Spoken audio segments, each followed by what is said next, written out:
Well, it's been a good while, but I'm sad to admit that I no longer have my old intro anymore. But I do have this new intro.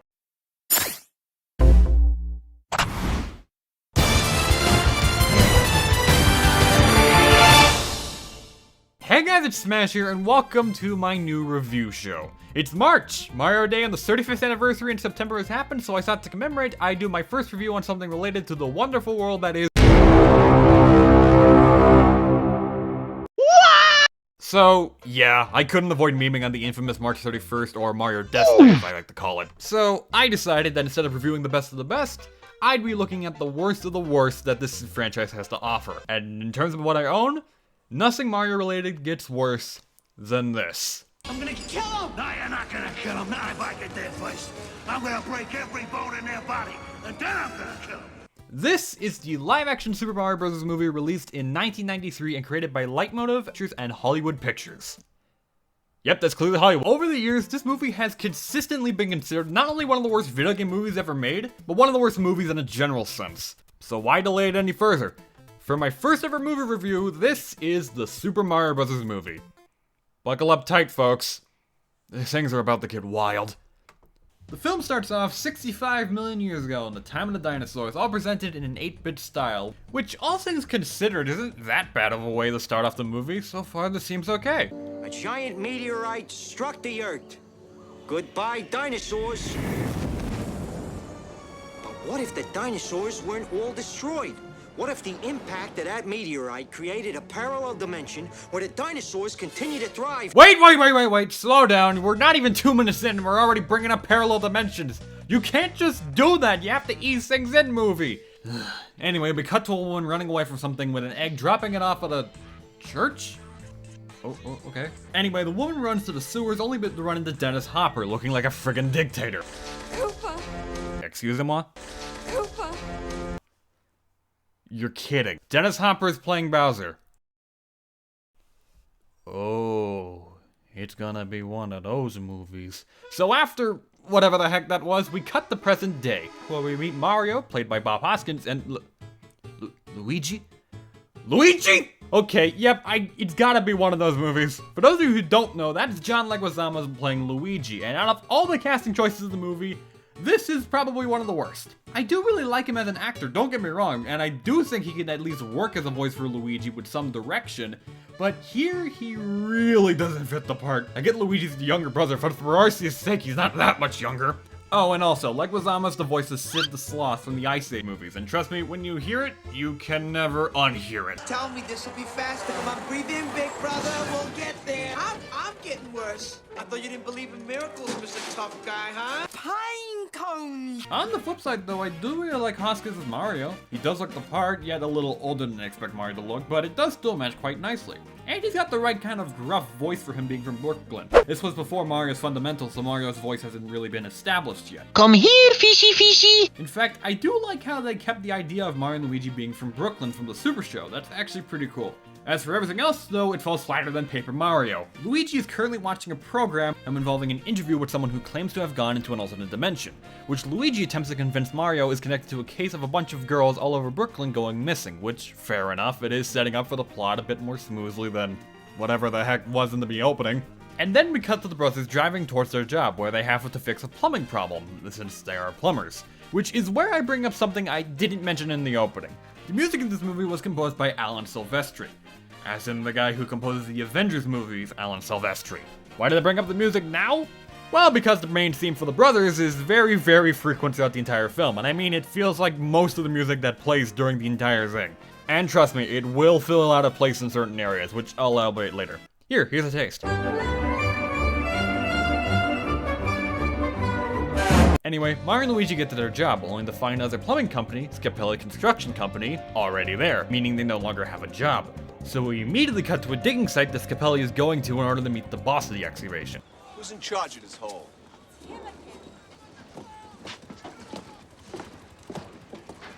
I'm the boss here. Okay, that has to be Peach. We saw her in the intro, so that's gotta be her, surely. But we'd be done here a lot sooner if your goons would stop harassing us. Look like a smart girl. I'll bet you'll be done by tonight.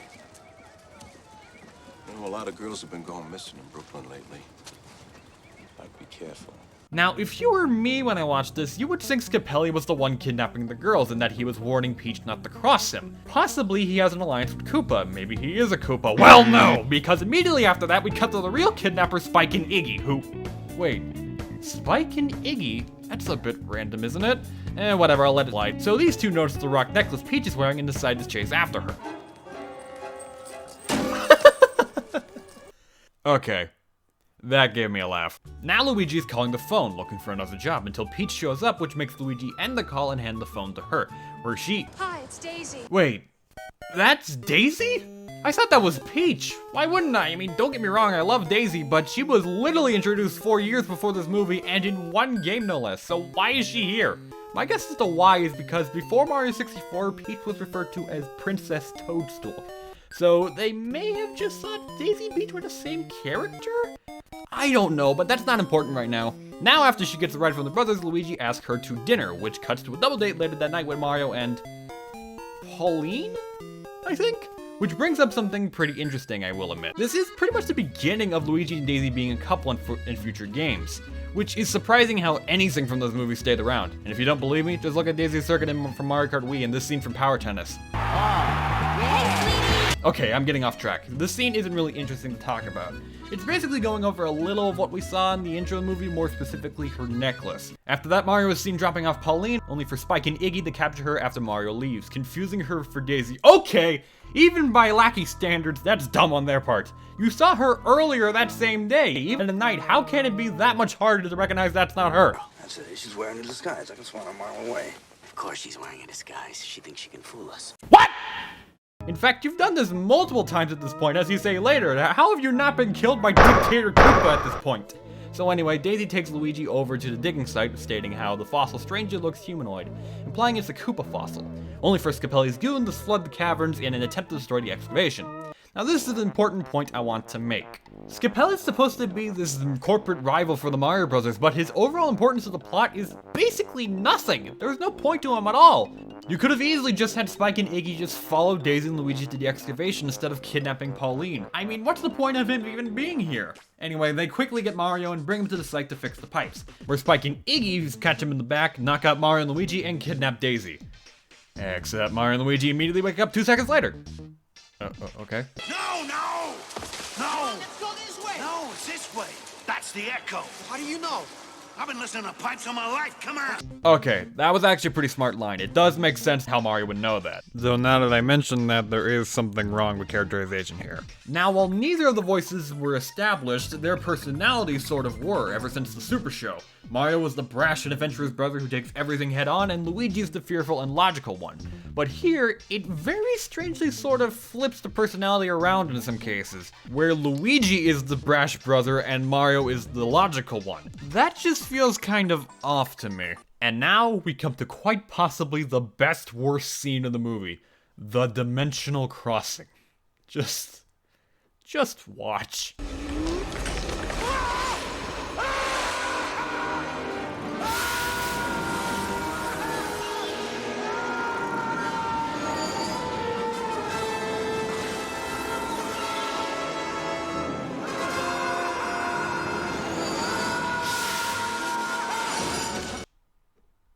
This belongs in an exhibit. And now we are in the central setting of this movie, the Koopa dimension known as...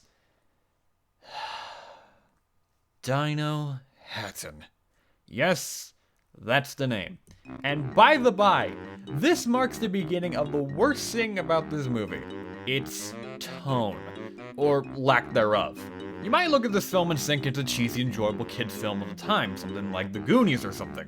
But instead, ever since this point, it constantly tries to be all dark and edgy with the set and costume design, while nothing else in the movie even remotely fits that tone. It's constantly flip-flopping between if it wants to be for kids or for adults, which just doesn't work if you're trying to make a film, especially one based on Mario of all characters. I'm not for a second saying that Mario can't be dark, because it's a series targeted towards children. Of course it can! I mean, there's been dozens of kids properties working great in darker tones. Sonic IDWs, Scooby-Doo Mystery Incorporated, almost every Batman series like the animated series in Teen Titans, Banjo-Tooie, Jimmy Neutron Season 3, agree, and even Mario himself does this frequently in the RPG games. Especially in Super Paper Mario, where he literally dies and goes to hell, and has a villain who wants to destroy existence just because he lost his love. And that same game has a Scottish spaceman who rocket farts!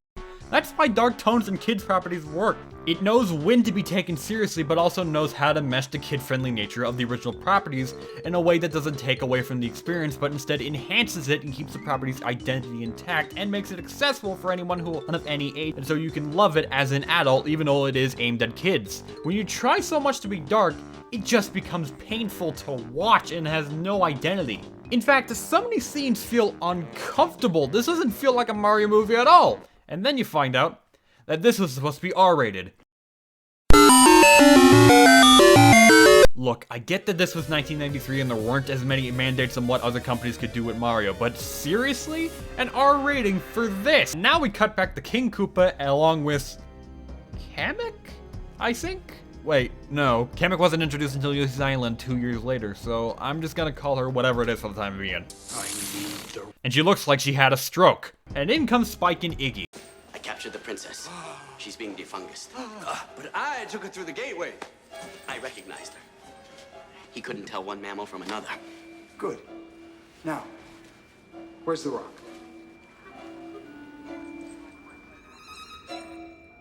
Rock, sir? You're as useless as lemmings. The plumbers took it. Plumbers. Plumber alert. Wait, what? He has a plumber alert? Why? Why would he have that? He hasn't met Mario and Luigi yet. What do dinosaurs and plumbing have to do with each other at this point? Never mind that. The rock was just stolen by this woman. Who cares? Because now Mario and Luigi encounter a hobo performing on the street named... You know the law, Toad! Seriously, what is up with this casting? It just makes no sense. We have Dictator Koopa, Luigi the Sloth, and now Hobo Toto, in which the only way you can actually somewhat tell that it's him is that his hair looks like frozen yogurt. Mario and Luigi get arrested for being plumbers, and oh, what about Daisy? What's going on with her? Well, she's being taken to the prison of the other kidnapped girls, including Pauline. Daniela? Daisy! You too! Daniela! Oh, my mistake, Daniela! It's only been 30 minutes and we are only now hearing this character's name. My silly little mistake. And as soon as the scene happens, it ends in less than a minute. Okay. Cut back to the prison, and here comes the most infamous part of the film. Name? Mario. Last name? Mario. Okay, what's your name? Luigi. Luigi? No, Luigi Mario. Yep, the Mario Brothers' last name is Mario. I will shamefully admit that I both love and hate that. Also, there's a random dominatrix leaning her leg on this officer's shoulder, but whatever, I'm not talking about that. Hobo Toto explains that the dimensions formed from the meteorite striking and Mario and Luigi are summoned to do what they think is their lawyer, but it ends up being Koopa. I wonder what's gonna happen here. I'm, Larry Lazard of Lazard, Conda, Dactyl, and Cohen. Help me. And initially, I was confused as why he would pretend to be their lawyer and not just confront them as Koopa. But I'm even more confused as to why he actually does break character 40 seconds later. What was even the point of that? And as soon as the scene happens, it ends in less than a minute. Okay. So now they're being taken to the de-evolution room, where Hobo Toto was turned into— Holy bean shroom cakes! What is that thing? Goombas. You're having a laugh. Really? Those are Goombas. They're twice as tall as Dictator Koopa. How the hell are they Goombas? Never mind that. Mario pushes Koopa into the machine and— Wait! Where the hell did that come from? What even is that? Is that diarrhea? Actually, don't answer that. I'll kill that plumber! How come Koopa's transformation wasn't immediate? Was that just a way to create suspense? I don't know, moving on. Now Mario and Luigi escape from the de-evolution room, and of course it's to the brothers theme, which feels off to me for some reason. Is this the prison chase or the Muppet Show? Anyway, Mario and Luigi escape the prison while they're being fired at by fireball shotguns, which are probably supposed to be the fire flowers, which is actually kind of cool to be honest. And now they drive into the Koopahari Desert. After that, we cut to Koopa and Magic Koopa taking a mud bath, alright? And Spike and Iggy go to tell Koopa that the brothers have escaped to the desert. And at the end of the scene, Koopa says this really disturbing line. Do you know what I love about mud? It's clean and it's dirty at the same time. Don't ever say that again. Also, the acting is horrible. Between you and me, Spike hasn't got a thought in his brain, sir. He's a liar, sir. Between us, Iggy doesn't have a brain in his head. Actually, that brings up another important topic. The actors hated doing this. In fact, everyone hated doing this. Because of the directors and the studios constantly arguing with each other and never coming up with concrete ideas, the script had to be rewritten almost daily, so much that the actors and the producers didn't really pay attention and just got filming over with. Dennis Hopper was supposed to be there for 5 weeks and instead was there for 17 weeks, and delayed a scene by yelling at the directors for over 3 hours. Bob Hoskins and John Leguizamo were drunk for almost the entire movie. Spike and Iggy's actors basically ad-libbed all the lines, and I could go on and on. Everyone just wanted to get this film over with. That's why video game films fail when no one cares about the final product and instead just think of it as a cash grab or something they want to get over with. Do you need me to give an example of an adaptation done right where the people behind it actually cared? Sure, why not? Sonic 2020 is the perfect example of this.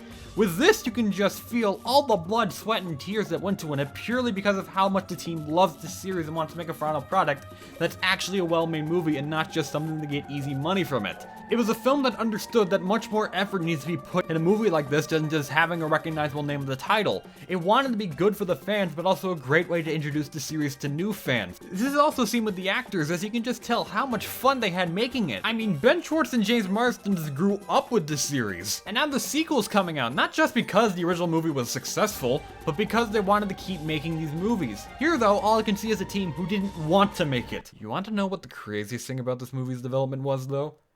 It's that multiple accidents happened during filming, including Bob Hoskins breaking his finger, which you can see the cast throughout the movie, but also him getting stabbed 4 times, almost drowning, and almost dying by electrocution. What the hell happened? And just to iterate, this is only what happened to him. There's a lot that happened during filming that probably happened that we just don't know about it. Rule number 1 of any production ever: actor safety. Back to the movie. Dominatrix takes Daisy to a new room and Spike and Iggy are being involved to advance, so they'll be smart enough to actually be competent, which could be funny, though what it mainly boils down to is them just saying random words and equations for no reason. Do you know what the square root of 26,481 is? What are you talking about? 191. Though I will admit, when I first watched this with my friend Griffin, as in Revenant Gamma Griffin, we found this line legitimately funny. Ah, a not-so-benevolent dictator, as it were. See? Even the movie agrees with us. Now we cut back to Daisy in her room, and suddenly a baby T-Rex enters, and that's Yoshi, isn't it? Yoshi is a pet of the royal family. In the human world, and you've at least suspected that you were different. Ew. And you know what they say about little girls, don't you? They say they never forget the first time they're kissed by a lizard. Stop! You violated the law! So, going away from that, we now cut to Mario and Luigi being trailed by Spike and Iggy. Now that they're advanced versions of their former selves, this should make for a really epic fight. And they're captured and interrogated by the bros 2 seconds later. Well, that was irrelevant, wasn't it? And yeah, after that happens, Spike and Iggy explain Koopa's plan to use the meteorite to merge the dimensions, and that they couldn't do the other dimension until Scapelli broke the boundary? When did that happen? Also, wasn't it technically Daisy that broke it since she was doing the excavation? Also, I almost forgot Scapelli was like even a character in this. That just goes out to show how meaningless he is to the plot. And after all that, Spike and Iggy team up with the bros to steal back the rock from By the bar. That lady with the red spikes who mugged us and she was Was she corpulent? Very corpulent? No, she was just really round. Aha! Big Bertha, the bouncer at the Boom Boom Bar! So, that lady, all the way back when we first went to Dino Hatton, was Big Bertha, and for whatever reason she shares the same name as a cheat sheet. So after they decide to go after Big Bertha to steal back the rock, they steal a van driven by, I want to say Shy Guys, but considering this film they might be called Tuscan Jawas. And they drive back to Dino Hatton, which logically leads to the next scene, in a nightclub. Yeah, here comes Mario and Luigi in a nightclub. What is wrong with this movie? And to make things worse, Mario has to get the rock back by dancing with Big Bertha and straight up shoves his face into a breast tart to grab it with his mouth. What? And after all that, I don't know her face just gets the rock anyway, and Mario and Luigi, an hour and 3 minutes in, can now jump high. What was the point of this? Koopa's now talking to the old king of the kingdom, Daisy's father, who looks like a hairball, and goes to order a pizza. This is actually part of the movie. Another scene that has no relevance, Mario and Luigi find a bunch of uncared for pipes which... Oh, is this why Koopa has a plumber alert? But that doesn't answer anything. And now, 66 minutes in, they now actually look like Mario and Luigi, finally. Spike and Iggy got themselves caught, and now Leaning Hair of Pizza is going to confront Daisy. Back in the elevator, Luigi forces the Nut Goombas to dance to the elevator music as a distraction? Didn't Koopa say they were stupid? They probably wouldn't have noticed if you just stayed behind them. And now Miss Spasm interrupts. Out.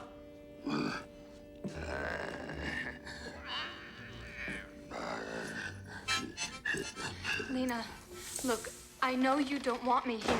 For goodness sake, now is when they say her name 70 minutes into the movie. You can't just do that and expect it all to be okay, because it isn't. How can you be invested in someone you don't know the name of other than and for the purpose of suspense, which this isn't? So now's when Yoshi actually uses his tongue here so Daisy can escape, only for him to get stabbed. Daisy, Spike, and Iggy escape, and Daisy meets her father. We then jump to Mario and Luigi trying to jump across a pit, where Luigi jumps and seemingly doesn't know he's attached to a hook. And then Mario jumps only to bounce on a mini mushroom trampoline. Makes me wish I was actually playing Mario Trampoline on Super Mario 64 DS, but whatever, the movie's almost done. Daisy helps Yoshi and calls Mario and Luigi using this really overcomplicated system. Why not just have a phone? Why is it controlled by a gun? Also, one-up noise.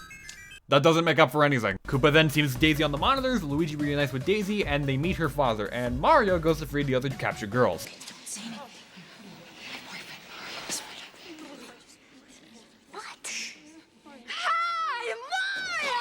Are you related to Spike and Iggy by any chance? And here we get the most 90s scene in the whole movie, with Mario and the girls racing through pipes on a mattress with 90s rock music in the background. This is honestly probably the best part of the movie, because it feels like it actually is aware of its tone that it should have. Now we're outside and the final battle begins, and by God, is it the least interesting final battle I've seen in a while.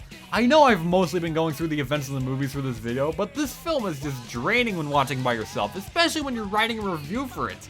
It gets really boring in areas where it should be funny or interesting, but just isn't. Everything I can say is just more of the same problems. The tone is conflicting, the acting is bad, the lines are bad, the story is all over the place. The longer it goes on, the more you want it to end, but don't worry, we're almost there. Daniela hands Mario a bullet bill that she has? Okay. And Mario launches the stomp ring and a Koopa knocking him into this pot. Luigi tells him to use the Force, Luke. I mean, trust the fungus. Lena is dropped onto some wires and electrocuted pretty brutally and somehow doesn't die from that. Hobo Toto plays a harmonica which causes the Goombas to dance? Was that what the significance of that scene was? What? And now Mario is baiting Koopa with a fake rock while Lena runs off with the real rock to the meteorite. Luigi chases after her with the girls in order to escape and return to Manhattan. Back with Mario and Koopa, and then Mario brings out the bomb Luigi got from the fungus, which leads to everyone crapping their pants and running away, even though this thing moves as slow as glue running down walls and takes about as much time to explode as getting through the Lord of the Rings trilogy. Here's how it would have gone. Instead, what happens? In fact, after Lena dies because she can't handle the power of the rock and only Daisy can, why? I don't know. The movie probably said something about that, but I wasn't paying attention because this is pissing me off. This bomb takes so long to blow up that we're able to spend time in Brooklyn while the dimensions are merging, only for Koopa to turn Suspelli into a monkey. And as soon as we get to Manhattan, 1 minute later we go back to Dino-Hatton. You can't do that movie! You can't just have scenes last for a minute and then just leave and never come back to that. Oh, and by the way, on my first viewing, I didn't notice that the de-evolution guns are just painted super scopes. They're painted super scopes! Okay. Let's just get this thing over with. Mario and Luigi turn Koopa into a full T-Rex, actually looking like Bowser for once. He turns into Nickelodeon Gak, Daisy has to say goodbye and they return home, and Yoshi appears for 5 seconds and now I just feel like playing Hotel Mario. I hope she made lots of spaghetti. And guess what happens at the end? Luigi, Mario! Daisy!